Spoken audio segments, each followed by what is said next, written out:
Şu anki ekonomik koşullar içerisinde çok sıkıntı çekiyor insanlar. Bu şekilde devletin bir katkı vermesi her türlü halkın menfaatine olur. Bu da devlet için de millet için de olumlu bir şey olur diye düşünüyorum. Öyle bir şey olursa çok güzel olur tabii. Destekleriz tabii. Çok güzel bir şey olur. Hani en azından ailenin yani en azından bu parayla çocuğun yani evde beslenmesi daha güzel olur.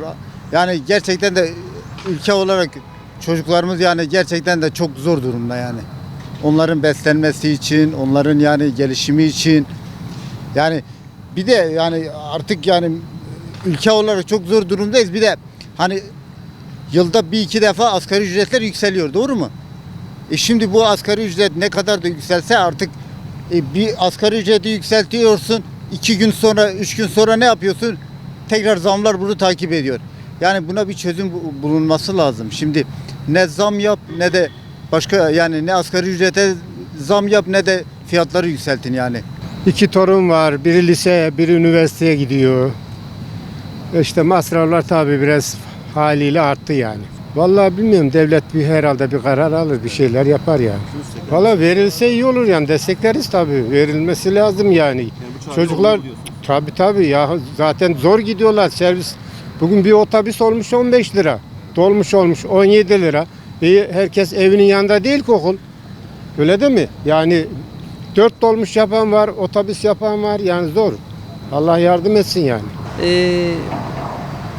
Çocuklar yani kırtasiye malzemeleri çok pahalı. Oğlum hani çocukları okutuyorlar. 3 tane oğlum var. Yetişemiyor. Servis ücretleri 1,5'tan başlıyor kısa mesafeler. Yani çok zorlanıyorlar. Torunlarımız var bizim, evet, yani çok zorlanıyoruz. Biz de torun da bakıyoruz. Zorlanıyoruz yani. Şimdi benim de bir kızım var. Daha yeni bir sene 1. sınıfa başladı. Şimdi bunun kırtasiye masrafını ve servisini karşılamak zorundayız. Onun dışında tabii çevrede gördüğümüz üzere ihtiyaç sahibi olan bir sürü kişi var. Ben çok yoğun bir çalışma sistemi içerisinde çok şükür bir şekilde çocuklarıma yetinebiliyorum. Ama bunu başaramayanlar var, çoluk çocuğu olanlar var. Tabii ki de böyle bir şeyin olması halk için çok iyi olacak. Yani millet için zaten bizim bu hayattaki mücadelemiz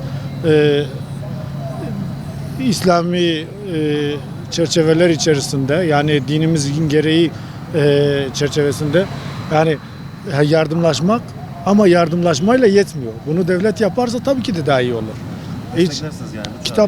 Kitaplar gibi yani tabii ki de ben destekliyorum. Yani dediğim gibi yani böyle bir çalışmanın olması millet için çok iyi olacaktır.